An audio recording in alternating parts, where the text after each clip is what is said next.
Good morning, everybody. Of course, afternoon, good night, and many others for all those of you connected from different points of the world. So it's my pleasure to open this webinar, which is part of the RADNEXT facility webinar, which we have already been having for a few months. And the topic of today will be a guide to Japan for SE travelers. So of course, very interesting title, and of course even more interesting content that we will see soon. So just as a reminder, the previous webinars are available in our YouTube channel. So we've had a few other kind of more geographical presentations, one on facilities in Australia, one on high energy proton facilities in the US, and then this, I guess, is our kind of third more geographic topic in the series, and then we have others that are more focused on the type of beam. So for instance, we had thermal neutrons and their effects covered, and also high energy heavy ions. So it's a nice collection and very good speakers and content. So I invite you to check those out if you're interested. Then otherwise, in terms still on the topic of dissemination, as you know, RADNEXT is mainly a network of facilities that are providing beam time to users performing research experiments of radiation effects on electronics. And essentially, we publish the reports of these experiments. These are not the full thorough test report, but it does give a few pages of description of what was tested and what the main results were. And these are publicly available. So if you're curious to see what people have been testing through RADNEXT, you are, of course, invited to check our Zenodo repository, where all these reports are archived. And just to further show the, again, dissemination side of things. So you have a lot of information on the project website and also on our LinkedIn. We are quite active on LinkedIn and make a lot of announcements through the platform. So you are welcome to check both the website that you can navigate and really get a full picture of the activities. And then again, of course, following us on LinkedIn. And last but not least, this is the number of proposals that have been accepted in the project so far in the different calls that you see here with the blue steps, and also the number of beam hours that we have delivered to users. And we already crossed the very important milestone of the 1,000 hours. So we are very happy to have provided more than 1,000 hours of beam time in this first year and a few months of transnational access provision. It's free of cost to users, and it's open to worldwide users. So also users from Japan, from Australia, from the US, you are all welcomed to apply. We have heavy ions, protons, neutrons, and other beams. So it's essentially the full set of beams that are interesting for radiation effects testing. And the next call will open in January. So make sure to prepare and submit your proposals if you are interested in accessing beam time in this very broad network of facilities. So please take that into consideration. So this is all from my side as a very short intro. I will now hand it over to my colleague, Daisuke Kobayashi. So Daisuke has a lot of experience in radiation effects testing and modeling. He has an impressive bibliography and research, also short courses for NSREC that I really recommend as bibliographical material to anybody starting in the radiation effects community or already having experience but wanting to learn more.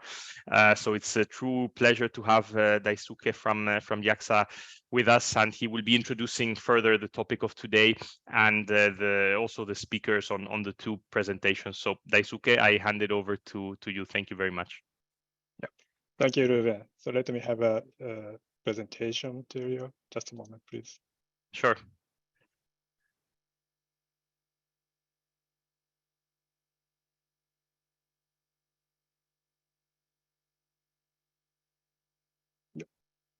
Okay. Perfect. So we see it. You can see my slide, right? Okay. Good morning, everyone. Good afternoon. Good evening. I'm Daisuke. I'm a co-coordinator of this webinar. Ruben and I worked for this show. Thank you for joining us. So here you can see a list of typical SEE facilities in Japan. So this is a bit busy slide, but don't worry, I don't explain everything today. You can inspect after this show. This webinar is recorded and will be available in YouTube. Please note that this list is imperfect. And so there would be facilities that are not listed here. I'm now planning to make a complete list after this webinar, and I'll share it with you when ready. I just want to be clear here that Japan has various SEE facilities that cover a broad spectrum of radiation, from galactic heavy ions to terrestrial neutrons and muons. So it's impossible to explain everything by one speaker, so we have two guests today to cover this wide range of facilities. Okay, so the first part is given by Dr. Makino. He will share with us QST heavy ion facilities that are suited to Galactic Cosmic-Ray SEE testing. He will explain QST TIARA and also QST HIMAC. The second part is given by Professor Hashimoto. He will give you the talk about terrestrial cosmic-ray SEE testing. He covers white neutron facility, which is available at RCNP, and also he is talking about muons, which is available MUs. So now let's invite the first speaker, Dr. Makino. Dr. Makino, I'll close my screen. So would you begin your presentation when you're ready?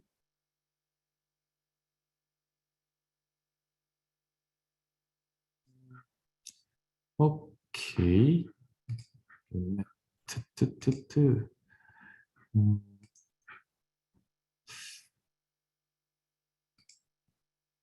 Is it works? Yes. Okay. Okay. Ready? It's okay? Can you hear me? Yes, it's okay. You have 20 minutes, so you please go ahead. Okay. Thank you. Hello. Good morning, everyone. I'm Takahiro Makino from QST Japan. First, I would like to thank Daisuke, Ruben, and the member of RADNEXT project member for this opportunity. I appreciate it. And yeah, I have to say thank you all for attending this early morning talk. So today's topic is a guide to Japan for single event effect travelers. That sounds good. In my talk, I will focus on the heavy ion irradiation facility for the single event effect testing in Japan. So my talk is titled Galactic Cosmic-Ray single event effect testing in Japan. Next. Okay. Sorry. Before the facilities, I introduced my institute, QST. Yeah, official name is National Institute for the Quantum Science and Technology. Yeah, we have five sites in Japan, and one headquarters and 4 branches. The QST has 1,300 employees, includes about 600 researchers. My group is consisted by 6 researchers, but only 2 guys working on the radiation effect on semiconductor devices. Furthermore, only I am working on the single event effect. Yeah, that's that. Yeah, another member is working on the total dose effect. Now, our site is in Takasaki City in Gunma Prefecture. It's 100 kilometers northwest from Tokyo. It takes 1 hour by Super Express train from Tokyo. Headquarters is in Chiba Prefecture. Here, about 20 kilometers east from Tokyo. Both sites are easy to get from the big airport, Haneda and Narita. Yeah, QST Takasaki has 4 accelerators and cobalt-60 gamma lasers and 2 megavolt electron accelerators. Headquarters has the synchrotron for radiological and physics experiment. Okay, let's move on to accelerators. Yeah, in Takasaki site, my site has 4 heavy ion accelerators. These accelerators are sitting on the one building, and we call the building as TIARA. That means Takasaki Ion Accelerator Advanced Radiation Application. TIARA has AVF cyclotron, 3 megavolt tandem accelerator, and 3 megavolt single-ended, and 400 kV ion implanter. This figure shows the available ion species and the energy range of TIARA. The special point of TIARA is this. The TIARA can cover wide ion species, means mass and the energy range, by combination of these accelerators in one location. Headquarters has Synchrotron for the heavy ion cancer therapy, called HIMAC, Heavy Ion Medical Accelerator in Chiba. Okay. Today I focus on these 3 accelerators. Of course, 3 megavolt single-ended and the implanter also can use for the single event effect testing if you want, but it is not used for the single event effect testing in common because of the low energy and the small mass of ions from them. Synchrotron also used for the single event effect testing. So first, I will show the accelerators in the beamline for the single event testing in the TIARA with these guys. This is the layout of TIARA. You can see the 4 accelerators layout. Many beam lines connected to the cyclotron, and they are using the large area. Tandem is here, this here, and the implanter and single-ended. Red area is high-level radiation control area. Proton and neutron line are setting in this area. Here is the proton. Here is the proton irradiation line, and the quasi-monoenergetic neutron irradiation line is here. Both lines also used for the single event researches. Today I will show 3 heavy ion beam lines specialized for the single event effect testing. 2 lines, 1 and 2, are connected to the cyclotron and having each features kind of special. Number 3 is a micro beam line connected to the tandem.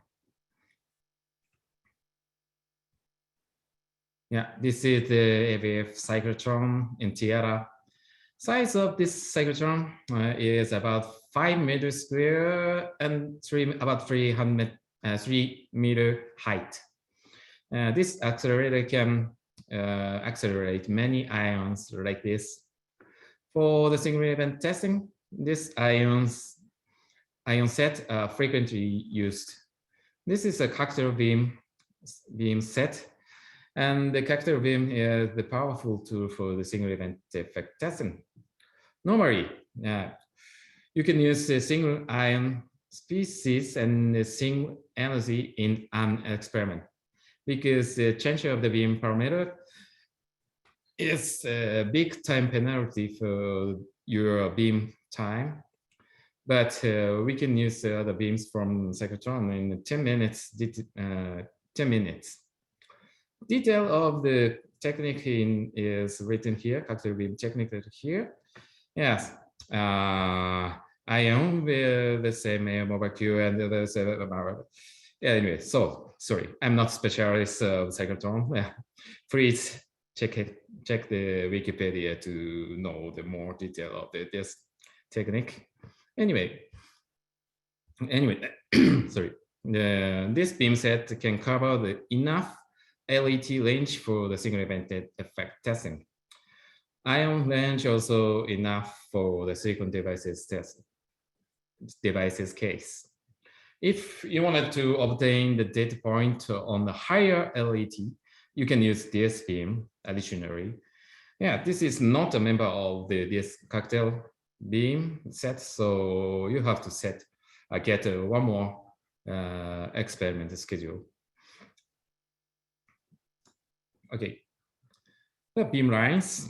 Yeah, this is an irradiation chamber for LSIs and wide area devices and the system connected to the cyclotron.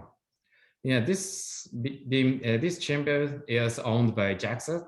In addition, this chamber is open for the commercial device testing. Transported ion beam comes from this side. And the beam is scattered by the gold foil first to obtain the flat beam profile file at the sample position. That scattered beam flux and the profile is checked by the scintillator and photomultiplier assembly. The profile is controlled to be the flat in the 5 centimeter diameter at the sample position. The size of the main target chamber is 1 meter height and 1 meter diameter. This chamber has X, Y, Z tilt and rotation and more. Anyway, high performance sample holder and number of coaxial and these are USB and ESA feed through I/O connectors. The vacuum level must be lower than the 5 to the -5 12 for the irradiation. It takes about 30 minutes to vacuum down to the level in the case of the empty chamber. Next, another chamber connected to the cyclotron is the irradiation chamber for the discrete devices. This is our chamber. It means QST owns. Beam comes from left side. We don't use the scatters for this chamber because the beam size at the first chamber is smaller than the previous one. In addition, the sample size irradiated in this chamber is smaller than the 5 millimeter squared. So we estimated the beam profile on the small target is flat. Yeah, actually, the beam is defocused by the focusing magnet on the beam line. The first chamber size is 6 meter height and 6 meter diameter. And it has the Z and the tilt and the rotation target holder. Here is a second small chamber. This chamber is connected to the by inline valve of the behind of first target chamber. Moreover, this chamber has the independent vacuum system, so it is easy to access to sample in the isolated second chamber by the inline valve. After the vacuum down the second chamber, the inline valve is open to transport the beam. This chamber is very useful for testing of small, discrete devices. As you can see, there are many interface signal IOs, IO ports. Here is a 27 pins connector and the BNC coaxial and USB and SMA coaxial, SHB coaxial and the 2.92 millimeter connector are available.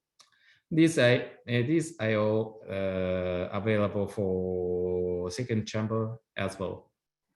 This is a beamline of the cyclotron. Next, Tandem accelerator. This is a photo of the 3 megavolt Tandem. Many ion species are also available. These ions are used for single event effect testing frequently. Yeah, acceleration mechanism is it here. Yeah, negative charge ion accelerated by the fast accelerating tube, the accelerated particle to the high voltage terminal, positive charged by the gas repelled here, and the accelerated again by the second accelerated tube. Yeah, in this case, the terminal voltage, high voltage is 3 megavolts. Yeah, this is the microbeam line. Yeah, this photo is old one, sorry. Now this beam line is under renewal, but even in the new line, that focusing method is same as the old line. Beams from Tandem accelerator collimated by the object, the physical slit, and the collimated beam is focused by the double quadrupole magnets. Then the focused beam is scanned by the electric field to the XY parallel plate. And the target chamber has the XYZ target stage. Yeah, focusing time and the beam diameter must be improved by the renewal. Yeah, but measurement and the irradiation system specification is not fixed yet. We may show that them in mid of 2023. Please look for it. Okay, last accelerator is Synchrotron. As I mentioned, this Synchrotron was made for the cancer therapy originally. Synchrotron, schematic view of the synchrotron. This synchrotron accelerates the fast beam injected by using this, injected from this RADNEXT by this link. Yeah, available ions are here. This accelerator also can provide the many ion beams. And all ions have enough energy to penetrate the semiconductor devices. We use this synchrotron for the single event testing for the silicon carbide devices. Yeah, mainly you use the krypton and the xenon for the experiment. Initial energy of the krypton and the xenon is 420 to 90 MeV per nucleon, respectively. Yeah, total ion initial energy is 33 and 38 GeV total. Yeah, energy and energy of ion at the device's surface estimated out here, as shown in here. Yeah, ion range is in silicon carbide is about 10 millimeter, very long range. These beams provided to the biological and physics experiment after the therapy. That means, you know, the experiment time set to the midnight or the holidays. Yeah, here is the target room on HIMAC. We can irradiate in the air. Yeah, sample setting is very easy. Beam diameter is about 6 centimeters. Diameter is 6 centimeters. For the beam diagnosis, so we use the silicon detector or scintillator with the photomultiplier assembly. Yeah, beam flux can be controlled to 10 to 5 times 10 to the 7th around. Yeah, note that here the beam of synchrotron extracted and provided cyclic. For example, the 1 second beam and for nothing. After that, 1 second beam and again. So this flux is estimated as an average flux in a few minutes. So that's all of our accelerator and beam ion beam information of SE single event effect testing. These accelerators cover wide LET range and the ion projected range and irradiation area. So just for your information, yeah, Daisuke already Daisuke showed it. Yeah, I shared other facility information. Yeah, North one is has the same cyclotron as TIARA, but a little bit lower energy. West one has 5 megavolt tandem and small synchrotron. Available heaviest ion is carbon. So, and the final is RIB factory is set in the RICAM.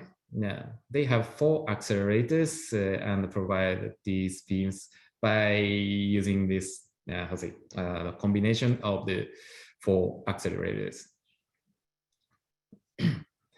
Yeah, finally, this is the list of the part of our list of our research activities. We are working on the whole field of single event effects by using those accelerators.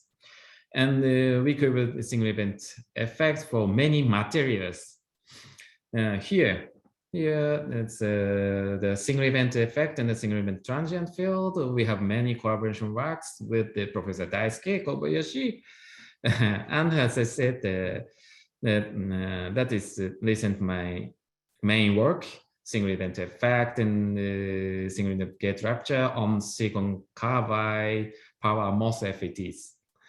And also radiation detector research and development by using the accelerators is ongoing as another topic. And more collaboration we have. Yeah, okay. I will conclude my talk. Yeah, QST has many accelerator and beamline specialized for the single event effect testing. Yeah, 3 accelerators and 4 irradiation stages. Yeah, these accelerators cover a wide LED range and the ion projectile range, and the maximum LED is 90. And we can get over 10 millimeter range in devices. Yeah, please look for the renewed microbeam line. Yeah, QST works for all single event effect mode by using their own accelerators. In addition, we work for the wide variety of material and devices. Yeah, in last, QST has many collaboration where works, yeah, especially Daisuke.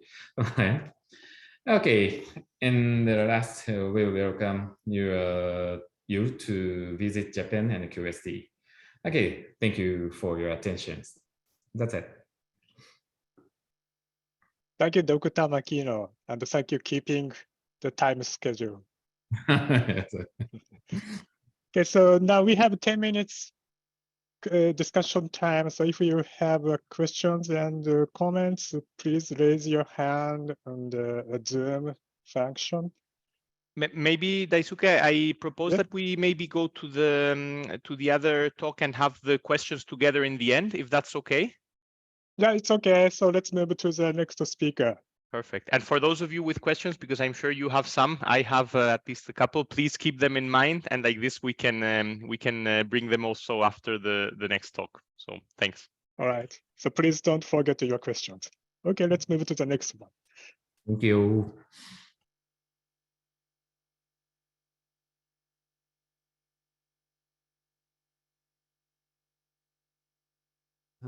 Sorry, how to disconnect it?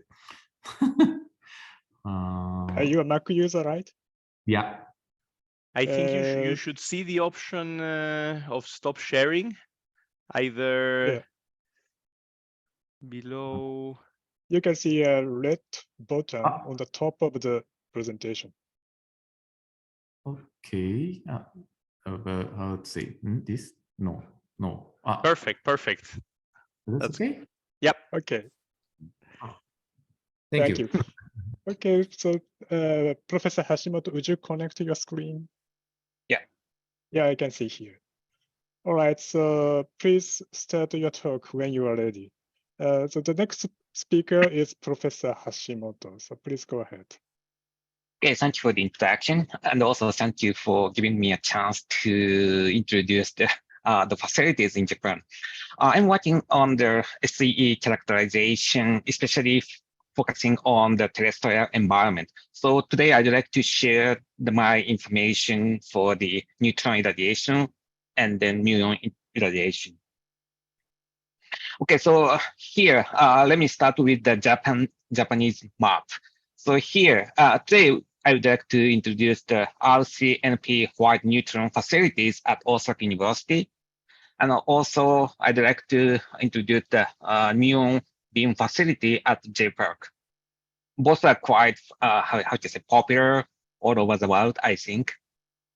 But here, the Osaka is in the western side, and then the MLF J-Park is located in the eastern area. Okay, so I don't need to explain the background, but let me start with the small background. So cosmic ray is coming from the universe, and then the protons mainly is reacting with the oxygen and the nitrogen. Then neutrons are coming into the Earth, and sometimes those neutrons may react with the silicon atoms, for example, and then the ions are generated, and then those ions deposit the charge, and then that noise induces the upset. That is the problem in the software, as it's regarded as a software. That is the problem. And then for reproducing the software error effects in the silicon, we are using the neutron beam facilities provided by the accelerators. Here is one of the popular facility called RCNP. This is the building picture, and then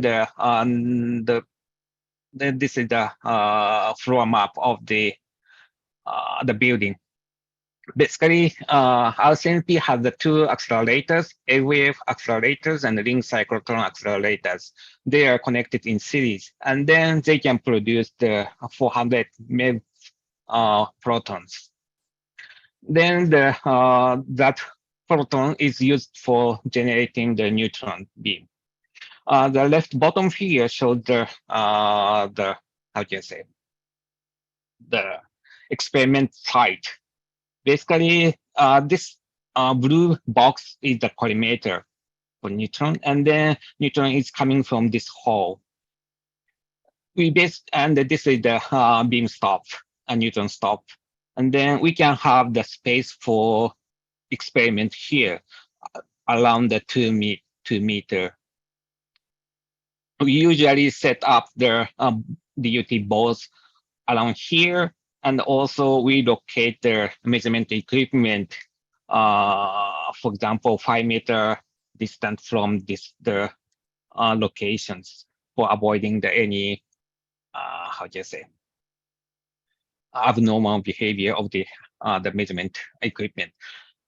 And then these facilities can provide 10 to the power of 8x accelerated neutron beams compared to the terrestrial environment.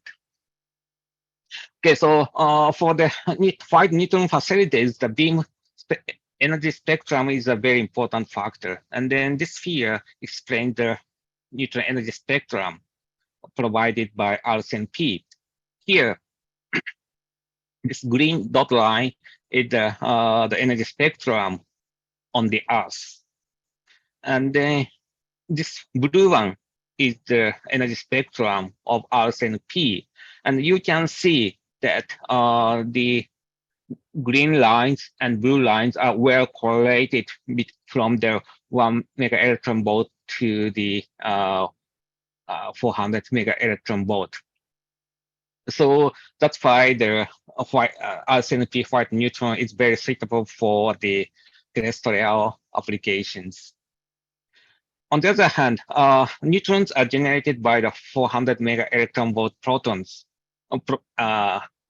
induced by, accelerated by the ring cyclotron. So the maximum energy of the neutron is limited to this 400 mega electron volt.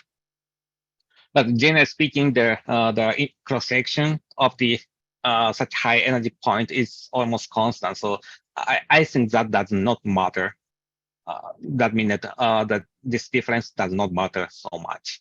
Also, the number of neutrons is not so many in this region. Okay, so let me introduce the example of the radiation experiment. Here, this is one example of the experimental setup. We did the Epsilon irradiation test several years ago, or can be 10 years ago at RSNP.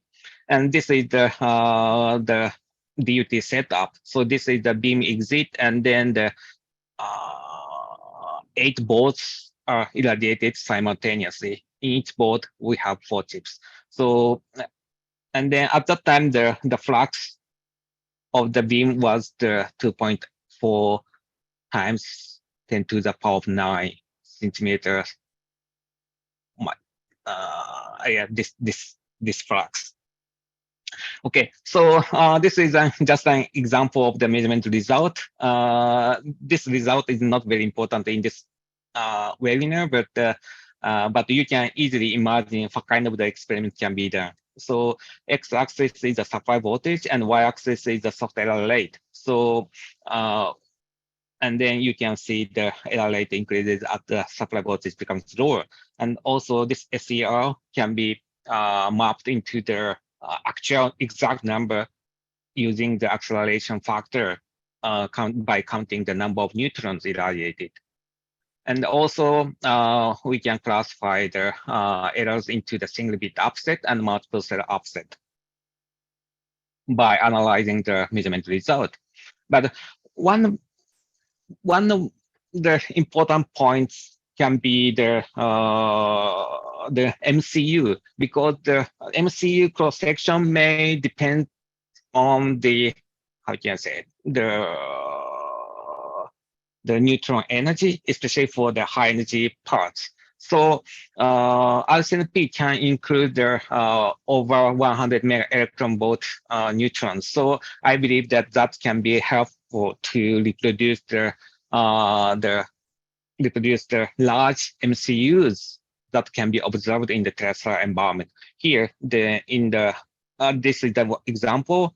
6-bit MCU was observed, and also at the lower supply voltage, 8-bit MCU were observed, and also still larger MCU can be observed. So, so I believe that RCNP is suitable for reproducing all the behaviors possible in the terrestrial environment. And then let me share the latest information at RCNP. Actually, RCNP was shut down for a long time, 5 years. And then right now, accelerator innovation has finished in this year after a very long shutdown. Now the beam can be produced at the RCNP now. And then, and also after this renovation, the beam size expansion is scheduled from the 100 millimeter phi to the 300 millimeter phi in the next year. So for irradiating the larger systems, I think this beam size expansion is helpful. And also in 5 years, 10x beam intensity enhancement is scheduled. So for the high low cross section devices can be evaluated at RSNP, we can expect. Okay, so the second part is the muon. And then the muon is not popular in the SEE testing. So let me introduce 5 muons are considered in my research and in my talk. Actually, the left figure showed the muon flux as a function of energy. And you can see that we have a lot of muons in the terrestrial environment. So if, on the other hand, muon had the low LET, that means that muon cannot induce so much energy, cannot deposit so much energy. However, you know, the critical charge is decreasing, so muon might be able to deposit the charge large enough to the upset. That is the research background. And then you may know there are 2 types of the muons, positive muon and negative muons. And then these 2 muons have the 2 kinds of the muon have the different mechanisms for SEU, single event upset. So the positive muon that can deposit the charge by ionization. So that means that the charge deposited by positive muon is limited.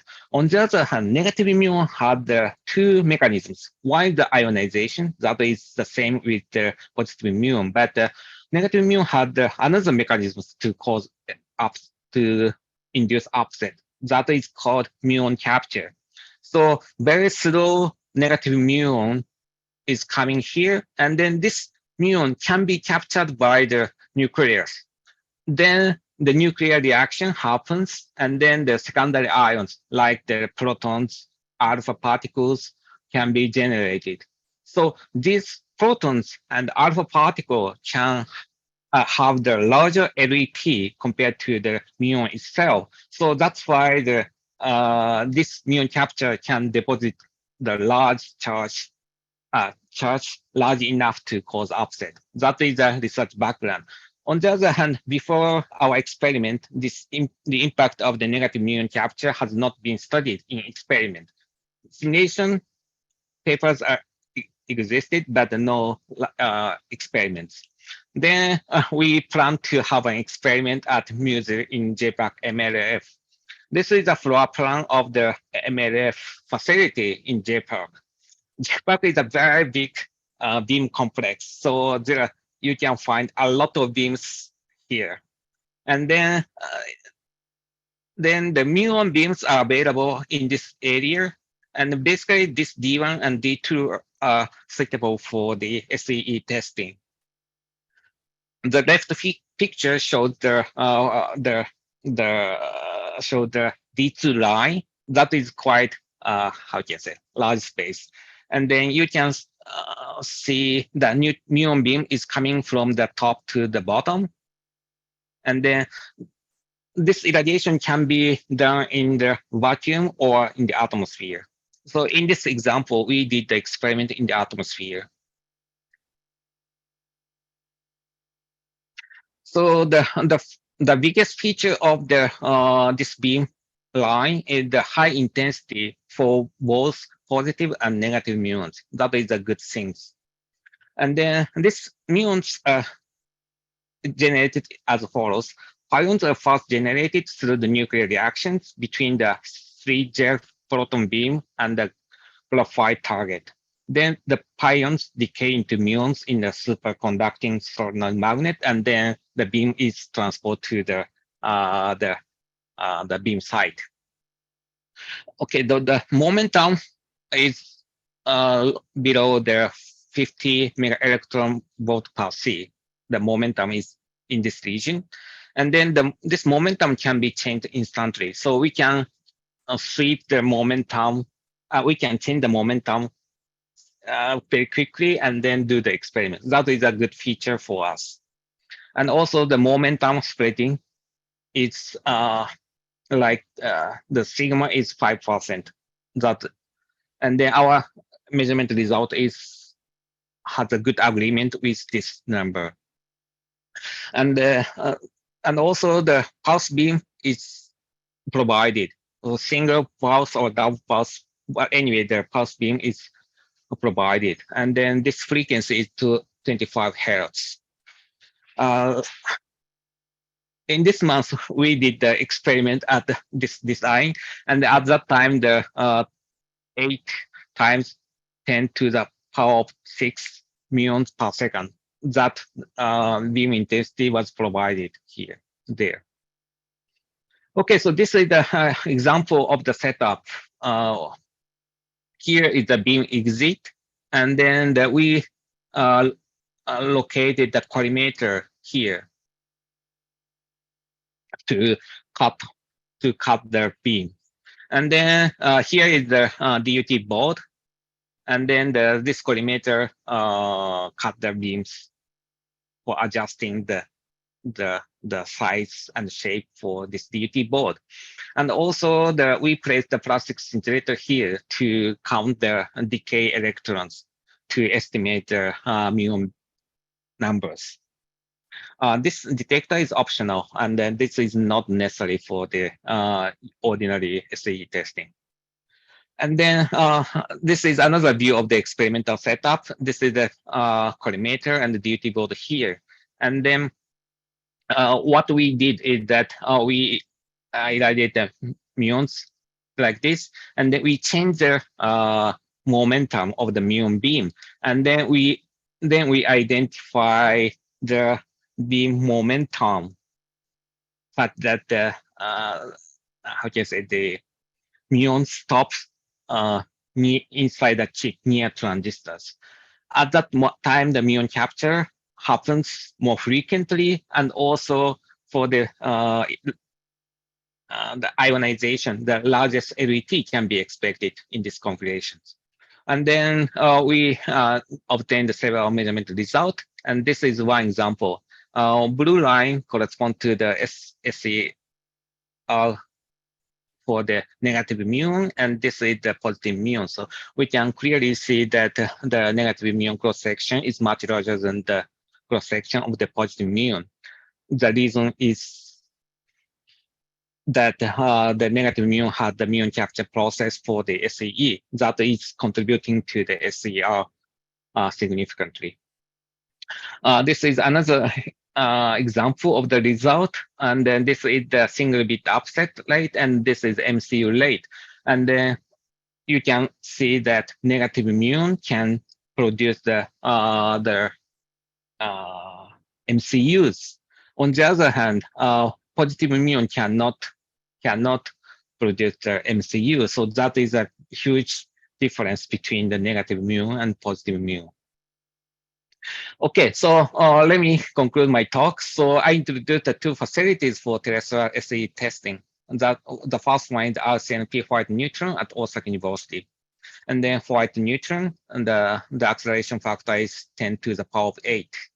The MLF muon beam at JPEG is also introduced.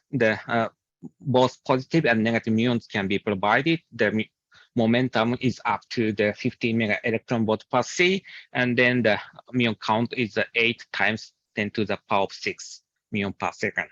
And then one of the most important information might be both facilities are accepting the proposals from all over the world. So if you are interested, you can submit a proposal to both facilities. Okay, this concludes my presentation. Thank you very much. Thank you, Professor Hashimoto. So now we have, these two presentations open for questions